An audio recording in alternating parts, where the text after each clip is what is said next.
વસ્તુ છે। પ્લાસ્ટિક એક ઘણા ફાયદા કરે છે અને ઘણા નુકસાન કરે છે। જેમ કે કેટલાક પ્લાસ્ટિક સિંગલ યુઝ હોય છે, જે આપણે એકવાર વાપર્યા બાદ બીજી વાર વાપરી શકતા નથી। આજકાલના સમયમાં ઘણી નવી પેકેટ ફૂડ નીકળે છે, જે નાના બાળકો જોઈને આકર્ષાય છે અને દરરોજના દરરોજ ઓછામાં ઓછા 2 કે 3 અને વધારેમાં વધારે 4 કે 5 તો ખાઈ જ જાય છે। આજકાલના નાના બાળકો એક પડીકા ખાય ત્યારે એમાં પામોલિન ઓઇલ આવે, જે આપણને નુકસાન પણ કરે અને પ્લાસ્ટિકથી જમીનનું પ્રદૂષણ અને પાણીનું પ્રદૂષણ પણ થાય છે। આપણી મમ્મી જે ઘરે તેલ વાપરે છે તેવું તેલ કંપનીમાં વપરાતું નથી અને આપણે કદાચ આવું ઘર પણ બનાવીએ તો 2-3 દિવસમાં ખરાબ થઈ જાય છે, પરંતુ આ પેકેટ ફૂડમાં એ વસ્તુ દોઢ મહિના સુધી રહે છે, તેથી એ વધુ ખરાબ થાય છે અને આપણા સેહતને હાનિકારક છે। એટલે પેકેટ ફૂડ ખાવાનું નહીં, પેકેટ ખાવાથી હાનિકારક થાય છે।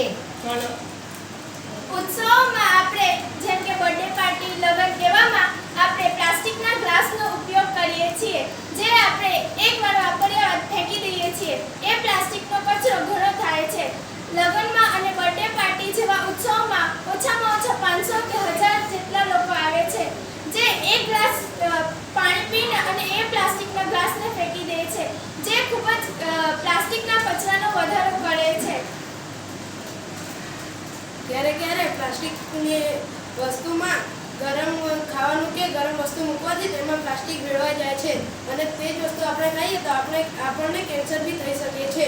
તેથી આપણે પ્લાસ્ટિકનો જેટલો ઓછો ઉપયોગ કરી શકીએ તેટલો ઓછો ઉપયોગ કરવાનો। અત્યારના સમયમાં દિલ્હી જેવા રાજ્યોમાં પ્લાસ્ટિકના ખૂબ પ્રદૂષણ થઈ રહ્યા છે। દિલ્હી જેવા રાજ્યોમાં પ્લાસ્ટિકના પ્રદૂષણથી લોકો માસ્ક પહેરીને રસ્તા પર ફરવા લાગ્યા છે। શાળાઓમાં રજા પણ મળવા લાગી છે, માટે આપણે પ્લાસ્ટિકનો ઉપયોગ ઓછો કરવો જોઈએ। આપણે પ્લાસ્ટિકનો ઉપયોગ આખું એટલે બંધ તો નથી કરી શકતા, પણ એનો ઓછો ઉપયોગ કરીને આપણા દેશને બચાવી શકીએ છીએ।